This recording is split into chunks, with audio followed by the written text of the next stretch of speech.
दोस्तों, यह बात तो आपने सुनी होगी कि कर्मों का फल और भाग्य का लेखा कभी नहीं मिटता।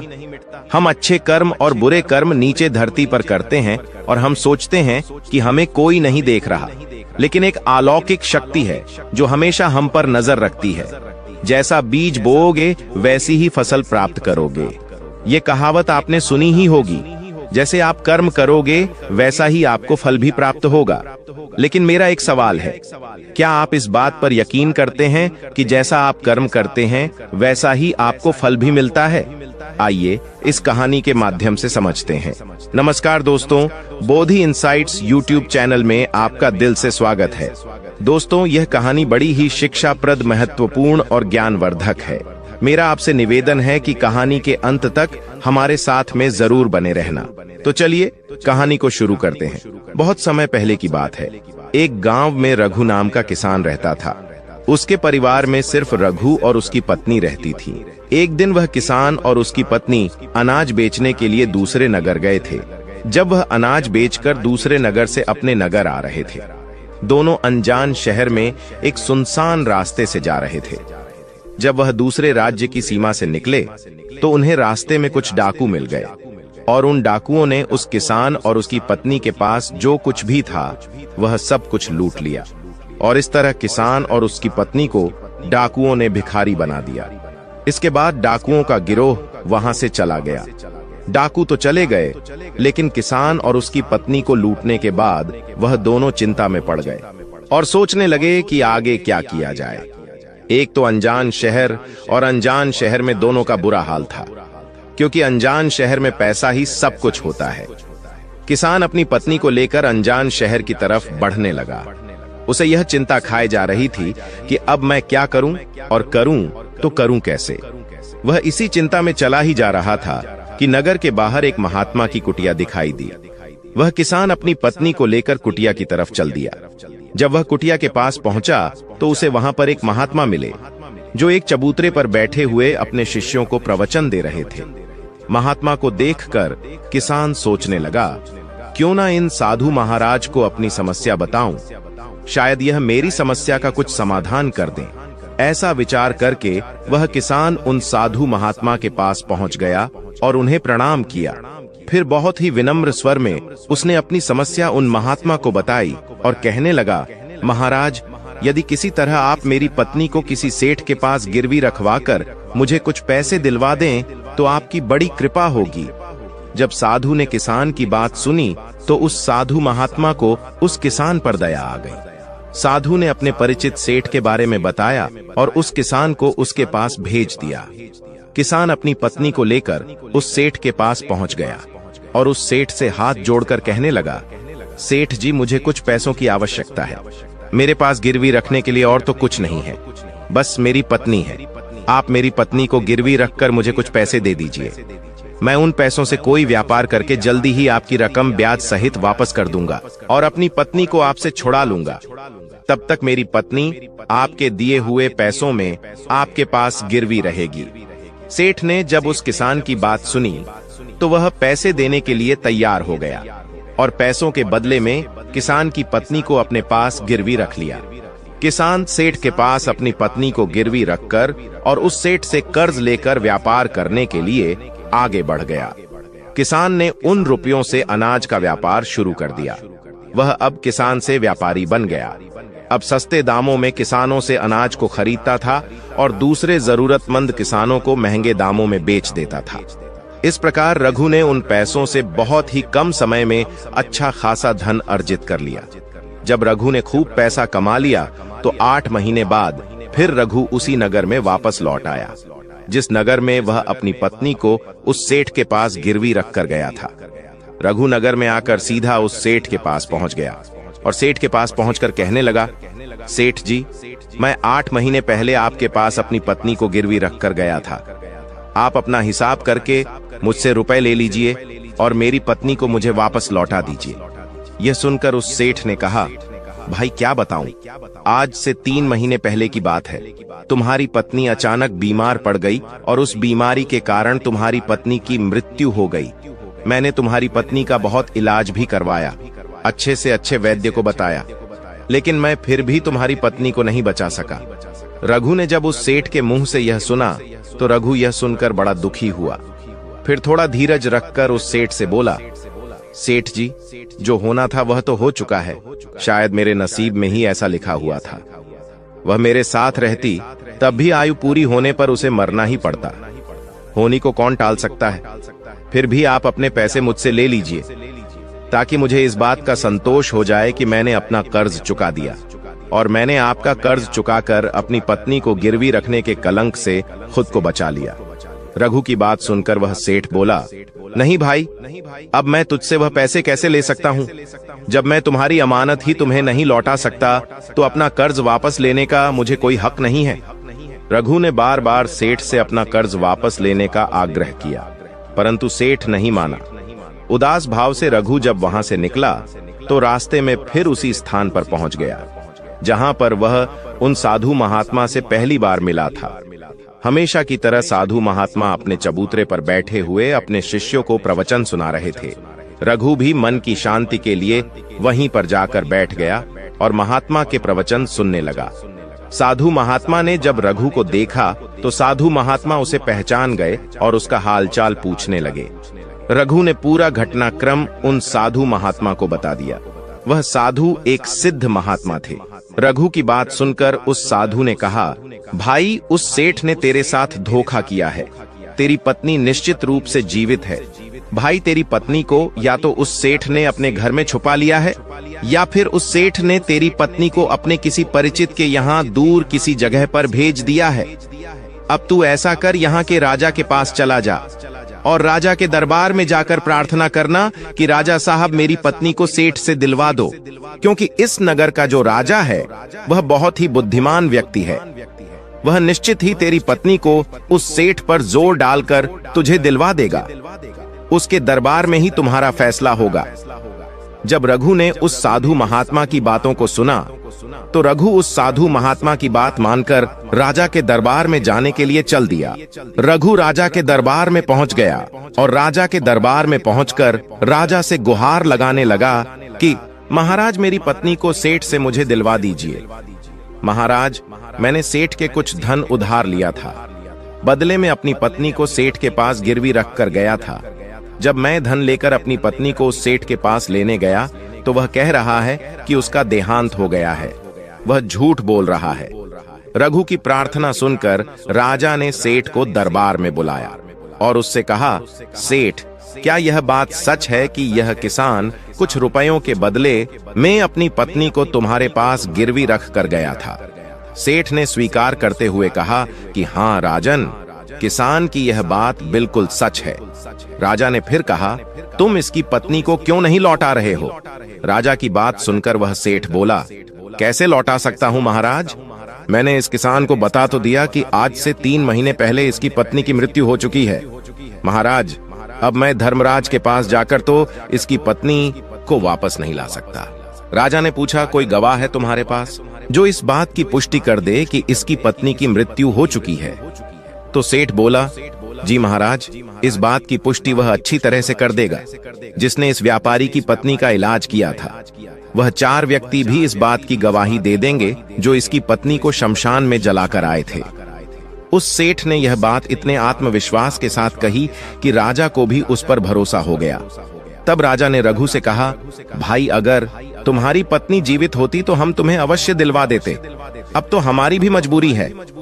इस प्रकार राजा ने रघु को समझा बुझाकर वापस भेज दिया। रघु फिर से साधु महात्मा के पास पहुंच गया और जो कुछ दरबार में राजा और सेठ ने कहा वह सारी बातें साधु महात्मा को बता दी। यह सब सुनकर उस ज्ञानी महात्मा ने कहा, मैंने राजा को इतना विवेकहीन नहीं समझा था। मुझे दुख है कि उसने तुम्हारे साथ कोई न्याय नहीं किया। उस राजा ने सेठ की बातों पर तो यकीन कर लिया और तुम्हें समझा बुझाकर मेरे पास वापस भेज दिया। अब तुम मेरी एक बात सुनो। तुम एक बार फिर से राजा के पास जाओ और उसे कहना कि सिर्फ 3 घंटे के लिए वह अपनी राजगद्दी पर मुझे बैठने का अधिकार दे दें।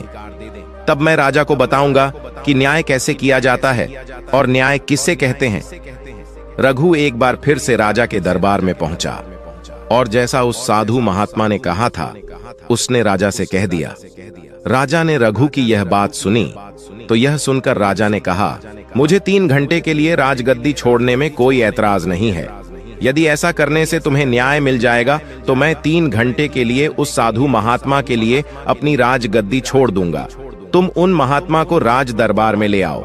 रघु ने जब राजा के यह वचन सुने तो रघु साधु महात्मा के पास गया और उन साधु महात्मा को राज दरबार में ले आया। जब साधु महात्मा राज दरबार में पहुंच गए तो राजा ने अपनी राजगद्दी उन साधु महात्मा को सौंप दी। फिर राजगद्दी पर विराजमान होते ही साधु महात्मा के सामने उस सेठ को दरबार में प्रस्तुत किया और उससे कहा, सेठ जी, आपने कहा कि इस किसान की पत्नी आपके पास रहते हुए 3 महीने पहले ही स्वर्ग से धार गई और आपका कहना है कि आपके पास इसकी पत्नी के मरने के गवाह भी मौजूद हैं। क्या मैं उन गवाहों से मिल सकता हूं? फिर राजा बने साधु महात्मा के आदेश पर सेठ के गवाह पेश किए गए। सबसे पहले साधु ने उस वैद्य को बुलाया जिसने रघु की पत्नी का इलाज किया था।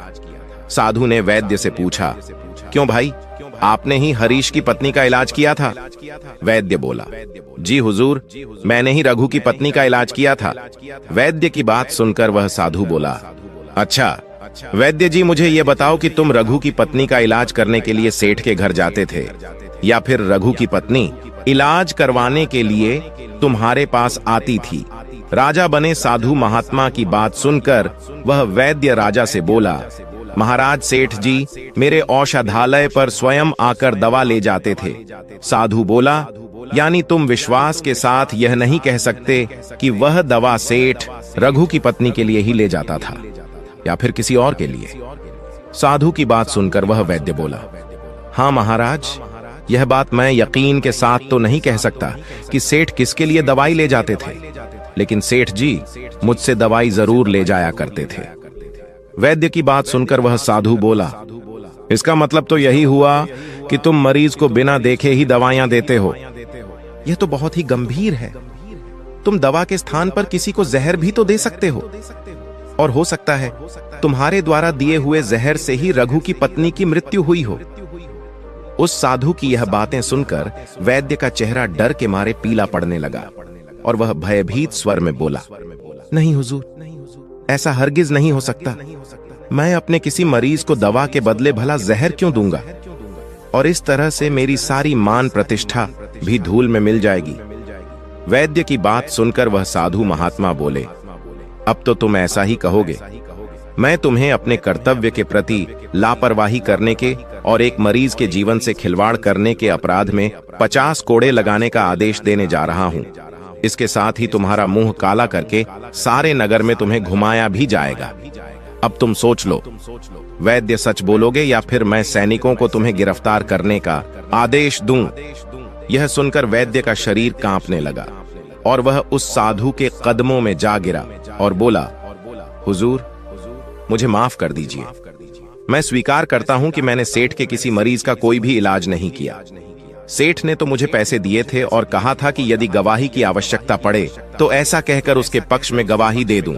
बस मेरा इतना ही अपराध है कि मैंने लालच में आकर इस सेठ का प्रस्ताव स्वीकार कर लिया। राजा बने साधु महात्मा ने कहा, वैद्य जी, कुछ भी हो, आपने अपराध तो किया है, इसलिए मैं तुम्हें झूठी गवाही के इल्जाम में 100 कोड़े लगाने का आदेश देता हूं। साधु महात्मा के आदेश का राजा के सैनिकों ने तुरंत ही पालन किया। सैनिकों ने तत्काल ही उस वैद्य को पकड़ लिया और भरे दरबार में उसे कोड़े लगाने लगे। पहला कोड़ा लगते ही वह जोर से चीख पड़ा और कहने लगा, महाराज मुझ पर रहम कीजिए, महाराज मुझ पर दया कीजिए, मैं मर जाऊंगा। हर कोड़े के साथ उसके गले से करुणामय आवाजें निकलने लगीं। उसकी चीखें राज दरबार में गूंज उठीं। वैद्य के साथ ऐसा होते हुए देखकर सेठ के गवाह के तौर पर बुलाए गए उन 4 व्यक्तियों के कलेजे दहल गए, जिन्होंने रघु की पत्नी को शमशान में ले जाकर जलाने की बात कही थी। अब बारी उन 4 गवाहों की आई। साधु महात्मा ने उनसे पूछा, तुम लोगों का कहना है कि तुम 4 ने इस रघु किसान की मृत पत्नी का शव ले जाकर शमशान में उसे जलाकर आए थे। मुझे यह बताओ कि अंतिम संस्कार से पहले जब मृत शरीर को स्नान कराया जाता है, फिर उसे कफन में लपेटकर धरती पर रखा जाता है। स्नान के दौरान क्या तुमने उस स्त्री का मृत शरीर देखा था? यह सुनकर उस सेठ के चारों गवाह कहने लगे, नहीं हुजूर, उसका मृत शरीर तो हमने देखा ही नहीं था। जब सेठ जी ने अर्थी तैयार कर ली थी, उसके बाद ही हम उसे शमशान में ले गए और उसे जलाकर आए। उन चारों गवाहों की बात सुनकर वह साधु महात्मा बोले, और तुमने यह जानना भी उचित नहीं समझा था कि उस अर्थी में कोई मृत मनुष्य लेटा है या कोई जीवित व्यक्ति? कहीं ऐसा तो नहीं किसी जहरीले पदार्थ से बेहोश व्यक्ति उस अर्थी में लेटा हो और उसे तुम शमशान में ले जाकर जलाकर आ गए हो? यह तो एक बहुत ही गंभीर अपराध है। इसके लिए तुम लोगों को मृत्युदंड की सजा भी दी जा सकती है। वह चारों गवाह वैद्य की पिटाई देखकर पहले से ही भयभीत थे। जब उन्होंने साधु महात्मा के मुख से मृत्युदंड की बात सुनी तो वह सुनकर उन सभी के हाथ पांव मानो बिल्कुल ही ठंडे पड़ गए हों। साधु ने विनय भाव से सेठ की तरफ देखा। जैसे ही उस साधु महात्मा ने सेठ की तरफ देखा तो सेठ का चेहरा ऐसे काला पड़ गया। साधु ने सेठ से कहा, सेठ जी, तुम्हारे पांचों गवाहों की तो पहले ही हवा निकल गई। अब तुम बताओ कि किसी की इच्छा के विपरीत किसी की पत्नी को जबरदस्ती घर में रखना और अमानत में खयानात के अपराध में तुम कौन सी सजा पाना पसंद करोगे? साधु महात्मा की बात सुनकर सेठ का चेहरा एकदम से सफेद पड़ गया। उसके मुंह से कोई बोल नहीं निकल सका। राजा बने साधु ने कहा, सेठ, इससे पहले कि मैं तुम्हें 10 साल का कठोर कारावास की सजा दे दूं, अभी भी समय है कि तुम इस रघु किसान की पत्नी को दरबार में हाजिर कर दो। सजा के डर से सेठ ने तुरंत अपने सेवकों को अपने घर भेजा और सेवकों को घर भेजकर रघु की पत्नी को दरबार में प्रस्तुत कर दिया। साधु ने सेठ से लेकर रघु को उसकी पत्नी सौंप दी और सेठ को झूठी गवाही के अपराध में 5 महीने की कैद की सजा सुना दी। उन चारों गवाहों को भी कड़ी से कड़ी सजा दी गई, जिन्होंने रघु की पत्नी का शव शमशान में ले जाने की झूठी गवाही दी थी। यह देखकर राजा आश्चर्यचकित रह गया और साधु के सामने हाथ जोड़कर बोला, महात्मा, आप धन्य हैं। आपने मुझे सिखा दिया कि न्याय कैसे किया जाता है। राजा की बात सुनकर वह साधु महात्मा बोला, राजन, मेरी 3 बातें सदैव याद रखना कि कभी भी इन 3 स्थानों पर अपनी पत्नी को अकेला नहीं छोड़ना चाहिए। अब हम आपको बताते हैं। जिन स्थानों पर यदि कोई अपनी पत्नी को अकेला छोड़ता है तो उसे बहुत ही पश्चाताप करना पड़ता है। पहला स्थान है, अगर आपकी पत्नी को कोई बीमारी घेर ले और वह बीमार पड़ जाए तो ऐसी स्थिति में कभी भी उसको बीमारी में अकेला छोड़कर नहीं जाना चाहिए, क्योंकि जब कोई मनुष्य किसी स्त्री से विवाह करता है तो विवाह के समय वचन देता है कि मैं तेरे सुख दुख में और आजीवन तुम्हारे साथ रहूंगा। इसलिए बीमारी की हालत में उसके साथ सदैव बने रहिए और उसकी देखभाल करिए। जिस तरीके से पत्नी अपने पति की सेवा करती है, उसी तरह से पति का भी कर्तव्य बनता है कि अपनी पत्नी की सेवा में हमेशा तत्पर रहे। यह आपका कर्तव्य है। दूसरा स्थान है, अगर आपकी पत्नी निर्दोष है और कोई उस पर झूठा लांछन लगाता है तो ऐसी स्थिति में सदैव तुम्हें उसके साथ खड़े रहना चाहिए, क्योंकि एक लड़की अपने माता पिता का घर इसी आस में छोड़कर आती है कि पति मेरी भावनाओं को समझेगा और हर स्थिति में मेरा साथ देगा। इसलिए दुनिया वाले उस पर कोई झूठा दोष लगा रहे हैं तो आपको अपनी अर्धांगिनी के साथ खड़े रहना चाहिए। ऐसे समय में उसको कभी भी अकेला नहीं छोड़ना चाहिए, या कभी कोई ऐसी स्थिति आए तो उस समय तुम्हें अपनी पत्नी को बोलना चाहिए कि तुम बिल्कुल भी चिंता मत करो, मैं तुम्हारे साथ खड़ा हूं। तीसरा स्थान है, कभी भूलकर भी अपनी पत्नी को पराये पुरुषों के पास नहीं छोड़ना। किसी भी परिस्थिति में अपनी पत्नी को किसी अन्य पुरुष के साथ अकेला नहीं छोड़ना चाहिए, क्योंकि आज के समय में किसी का कुछ नहीं पता, कौन कब और किसके साथ दगा कर दे। साधु महात्मा की बात सुनकर रघु और राजा को भी समझ आ गई। दोस्तों, आपने आज के इस वीडियो से क्या सीखा वह मुझे आप कमेंट में बता सकते हैं। इसी के साथ में उम्मीद है कि आपको आज की वीडियो पसंद आई होगी, तो इस वीडियो को उस इंसान को शेयर करें जिससे यह कहानी सुनने की जरूरत है, और उसी के ठीक बाद चैनल को सब्सक्राइब करें। तो चलिए फिर मिलते हैं ऐसी एक और नई वीडियो में एक नए मैसेज के साथ। तब तक के लिए अपना ख्याल रखें। धन्यवाद और नमो बुद्धाय।